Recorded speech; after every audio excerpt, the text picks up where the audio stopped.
You know when you're staying at a Holiday Inn and the continental breakfast they promised you is really just a waffle iron, a couple of bruised bananas, and a guy named Gary sobbing into a bowl of day-old raisin bran? Well, pour a couple of shots of Fireball down his gullet, toss him a mic, and stick him in a pair of Judd Welter's hand-me-downs, and you've got Yuri Bukhenik crooning to the Goo Goo Dolls classic Iris at some dive bar. I just want you to know I am. Just throw Harmonica Hank up there and you've got the Hematobas. This and more in today's video. Hello, and welcome back, roommates, to another titillating edition of Alexa's Room, where we are not lawyers, we are not medical professionals, and we are not law enforcement. We are just people. People who have opinions about all things going on in the true crime community, including... Don't want the world to see. God damn it, not that. How Captain Righteous Jeffrey Noble plans to reshape the Massachusetts State Police amid its recent controversies. Although if his plan sounds anything remotely close to that, I think it's fair to say you're screwed. I believe that I can support the Massachusetts State Police on. It is that. It's to support this department through exceptional management practices, exceptional internal controls, so that our troopers are getting the support that they need to number one, do their job. But number two, there's management, there's oversight, there's accountability. Ultimately, at the end of the day, we are accountable to the public. And so our job is to ensure that we are focused on building out these internal controls, and then equally as important, being transparent with the community so that the communities hear what we're doing, have a say in what we're doing, and then ultimately the goal here is to restore some degree of public confidence. I mean, you're not talking about McDonald's over here, right? You're talking about a law enforcement agency, so I think it's goes a lot deeper than just management restructuring. Clean house, start fresh, put on a new pair of slacks. I want to talk a little bit about staffing. Where are you at currently, and is it in line with your goals? Sounds like a job interview. So we have I would say that the staffing levels right now for the Mass State Police are healthy. I'm confident right now that we can respond to and execute their duties and responsibilities. That said, we are facing a large number of our troopers who are senior that have over 25 plus years. I expect that we'll see healthy retirements as we would normally expect. Collecting their pension checks, cashing them in at fruit machines in Florida, doing the conga on them Disney cruise ships. I've seen some recruiting posts on social media from state police. Sure. Asking, do you want to become a state trooper? Here's how you do it. Yep. And as I'm sure you are well aware, the responses to those are not always glowing. Yep. So I've looked at some of them. I just want to read you a few of them and ask you about it. Sure. So, a post from state police saying, do you want to become a state trooper? Here's how. Some of the comments. First, fire those that put us at risk. You know who they are.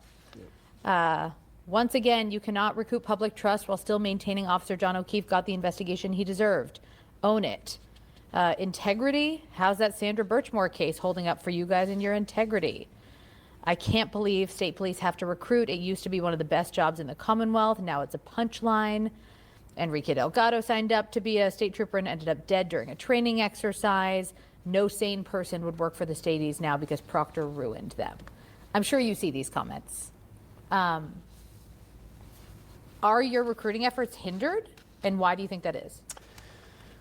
I think that anytime we see an erosion of public trust, anytime a police department has an incident that calls into question the integrity of the institution or the individual troopers, absolutely there is an impact. Obviously, the death of John O'Keefe, we got Matthew Farwell, and that runs way deeper than just Matthew Farwell. We've got Enrique Delgado Garcia. We got all of these decades worth of hazing that has occurred at the MSP Academy. So it's not just an incident. This is incident after incident after incident. After a while, you have to say it's a systemic problem within the specific group, the specific cast of characters. So maybe the solution isn't reorganizing where these people work, but just firing them, removing their pensions, go John Kreese on their backside, and show no mercy. And I think that we, as the Massachusetts State Police, need to continue to ensure that we will understand, we will accept the impediments to recruiting, whether it's specific issues that we have regarding performance of individual troopers or something more systemic that there's accusations of. But my response to that is engage with us, talk to us. We, through these messages and through our recruiting campaign, we are formally opening that door to say, learn about us, challenge us. And I expect hard conversation. I expect, and that's part of this job. So go on platforms that are going to challenge you. Kristina Rex is hardly going to challenge you. We all saw the puff piece she did with Paul O'Keefe, no offense. Go on somewhere where someone's gonna push back. Go on Howie Carr. Go on the Young Jerks. Jess Machado. Go to these standouts. For Sandra Birchmore. For Enrique Delgado Garcia. Go to the standouts. Talk to the people. Get boots on the ground. If you want to invite engagement, you have to engage with the people first. You have to grant them access to you. Because we know what happens when we step out of place. Or when we do engage. And we do share our thoughts and opinions. We get handcuffs slapped on our wrists. We get locked up. We get silenced. Turtle Boy charged with witness intimidation where he could be seeing over 120 years in prison? Eat your cornflakes. They're very public facing, and we are accountable to the public. And when citizens have commentary to respond to us, absolutely, we don't shy away from that. That's part of this business. But I would also say, and challenge the Commonwealth to say, take the extra step and learn about us. We have formally, one change that you have seen through our Excellence Initiative and through our community outreach efforts is we have formally opened up communications. We are doing, through the very posts that you just referred to, we're opening up that door to say, come learn about us. If you're going to make a decision. So you posting a casting call for Massachusetts State Troopers is you opening up a dialogue? Having your social media team turn back on the comments is you opening up the conversation and the dialogue with your community. Okay. To pursue a career in law enforcement and the Massachusetts State Police, that's obviously a huge decision, but be informed. And we will accept and we will own and we will talk through the issues and the challenges, but we also want to talk about there's a lot of good to this job. Mm-hmm. And I still 100% believe that the Massachusetts State Police is an exceptional place to work. And frankly, I wouldn't have taken this job if I didn't believe that. We have to talk about the investigation into the death of John O'Keefe and the subsequent Karen Reed trial. Absolutely. You started this job at an interesting time, right after the first trial ended, and then you were colonel while the second trial went on. Of course, the #1 state trooper whose name has been associated with this has been Michael Proctor. I know that all of the behavior that he was terminated over happened before your time here. I'm just curious if you can reflect on that, on all of it, frankly, on the text messages and his handling of that investigation and how it reflects on state police. What would have been more interesting is if you asked about Tully, especially with all these Morrissey emails where he CC'd on everything. He's got his grubby little fingers all over those emails. For what reason? For what purpose? Does he need to be CC'd on everything? Does that happen with every single investigation? Is that normal practice? Those would be probably some better questions because it's so easy for them to take a dump on Proctor right now. And I'm definitely not defending Mr. Chocolate over here, but it's easy to talk smack about somebody who's already been fired, who already has been decided by the court of public opinion is a bad apple. It's easy to continue to pile on and take a dump on them. What about these other cast of characters? There's so many others. The Chico, he just got rehomed, put somewhere else. It's like turning your underwear inside out. Doesn't make it clean. What about Tully? What about Yuri? What do you really have them doing? How much money are they really making now? Can you speak to any of that? Yeah, I think formally the actions I've taken since I've been the colonel speak for themselves as far as I ultimately am responsible for making the final decision to terminate Trooper Proctor.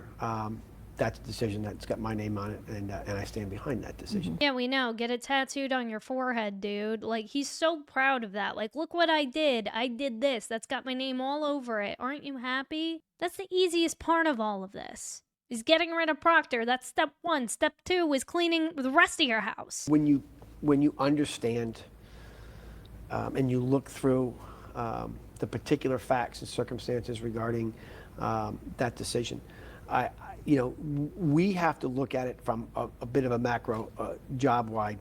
We have to identify what actually happened. We have to look at that from a process standpoint and say, did the Massachusetts State Police have the proper training, accountability, insights, and controls across the board to ensure that doesn't happen? It sounds like you're just hiring a bunch of assholes. That when our troopers are involved in an investigation, particularly a major investigation, a complex a death investigation, our mission needs to be laser focused on finding the truth. Period. Hard stop.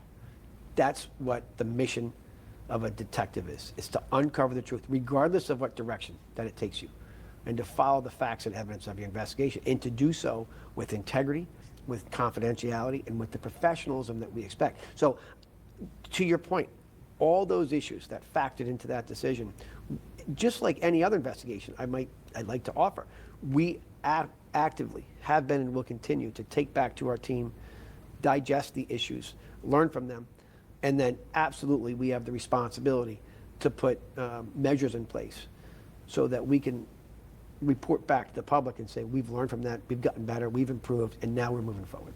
So in that case in particular, is the takeaway that perhaps Proctor's mission was not just to find the truth? Well, I think that the investigation itself, keep in mind, took place before I got it. So I was not here when the investigation took place. So I can't, and nor will I speak to the mission and how it was conveyed during the investigation portion of that. Spoken like a true politician. Can't say is that in my review of the after action reports and of the issues that were raised that I reviewed through the internal affairs process, certainly we identified areas where I think being specific to our core mission, a reminder to our core mission, is appropriate here. The actual why do we have troopers assigned to these cases? Why are we there? Well, we're there to uncover the truth. And I believe that it's our job and my job sitting in this role. So it's not to plant evidence. Currently as the colonel, to make sure that we are being loud and clear with the why and what we expect from our troopers. And that why absolutely is, as far as investigations goes, is aligned with the core mission of uncovering the truth, wherever it takes you. So, but didn't Morrissey say this was a simple motor vehicle homicide? So what? I'm a little confused. What exactly is complicated about that? But hey, look, I get it. Transparency is not cheap. Everything comes with a price, which might explain why Michael Morrissey has been rattling the tip jar over at the State House. In case you missed my video yesterday, I will link it somewhere in this video for you to check out. But we got to read Michael Morrissey's love letter to Speaker Ron Mariano, which I have pulled up here on the screen, in which he requested $1 million to re-persecute Karen Reed. And while our boy Meatball may not have gotten his grubby little fingers on the entire lump sum, he did, however, manage to score roughly $400,000 of those funds. He was also given a lifetime subscription to Domino's Pizza. Sorry, Chris. Speaking of men whose iCloud history makes Andrew Tate's look like Hallmark card, last night LTL shared Michael Proctor's 15-page internal affairs report, which he went over in a live stream with, I believe, Todd McGee and Nan Gallagher. And in this report included a detailed account of his little road trip with Kevin Albert, where he got sloshed at Cape Cod. Trooper Proctor testified that on July 19th, 2022, he drank alcohol with Canton police officer Kevin Albert after the two of them conducted work on an unresolved case followed by karaoke. He testified, "From what I remember, we were down the Cape working on a cold case together and stopped for dinner, had a few beers, and then dropped him off. So you were also operating a motor vehicle after drinking. How ironic." But what did Kevin Albert have any business investigating anything outside of Canton with Michael Proctor? I would like to know more details about this alleged. Maybe they were just hungry. Trooper Proctor's testimony, combined with the text messages, suggests that Kevin Albert may have been intoxicated. However, Trooper Proctor explained to investigators that the line of questioning by the defense attorney in the trial was difficult to follow on this topic. Maybe because he was drunk when he was being asked those questions. "Are you drunk on the stand today, sir? How often do you crack open a couple of cold ones with your buddies when investigating a case?" Trooper Proctor stated to investigators that he did not believe Kevin Albert was intoxicated. Well, to get breathalyzer him. At the time, Trooper Proctor went to Sandwich on July 19th, 2022, and that, again, remind you, was just, 6 months after John O'Keefe was found on the front lawn of Kevin Albert's brother? You wouldn't think that would be some kind of weird conflict of interest? That you're now collabing with a detective whose brother was the homeowner where a Boston police officer died and you were the lead investigator? Nobody else was available for that shift. He stated that he and Kevin Albert conducted a lengthy interview of one witness and made efforts to locate another witness. Now, what is not mentioned here is the witness was really Chloe Albert, and the reason they were unable to locate Miss Albert was because her name had been changed to Cora by this point. She had moved all the way to Vermont. They both stopped for dinner. Trooper Proctor stated that they returned to Canton after dinner, arriving in Canton at approximately 10:45. Talk about that overtime, baby. He stated the trip back to Canton took approximately 1.5 hours. Members are allowed to stop and eat a meal while working as part of their duties, whether on a regularly scheduled shift or overtime. But how long does it take you to eat a ham sandwich? So like I said, I will link the internal affairs report so you can give it a read through yourself. It's 15 pages long. It's a lot of stuff we already know, but there are a couple of new little tidbits and just seeing kind of that behind the scenes process, especially after this little publicity tour that Captain Righteous has been on over the last several days. So with that being said, if you enjoyed today's content, make sure you hit that subscribe button, make sure you hit that notification bell so you do not miss the next video from me, and make sure you hit that like button, because that tells the YouTube algorithm that other people may want to watch this too, and this is newsworthy news. And yeah, I might put a little bit of my own comedic twist to some of the things that we talk about, but at the end of the day, it's all for truth and justice. Justice, man. And with that, I wanted to say thank you all so much for helping me get to 10,000 subscribers. Never expected that 10,000 of you would want to listen to me speak for 10 to 60 minutes at a time. So I appreciate that. I appreciate the heck out of every single one of you. We got a lot more coming down the pike, more stories, more trials, more cases, more opinions. So thank you so much for watching, and until then. Why don't you identify yourself for the record? Larry Tipton for Miss Walsh. You able to hear that?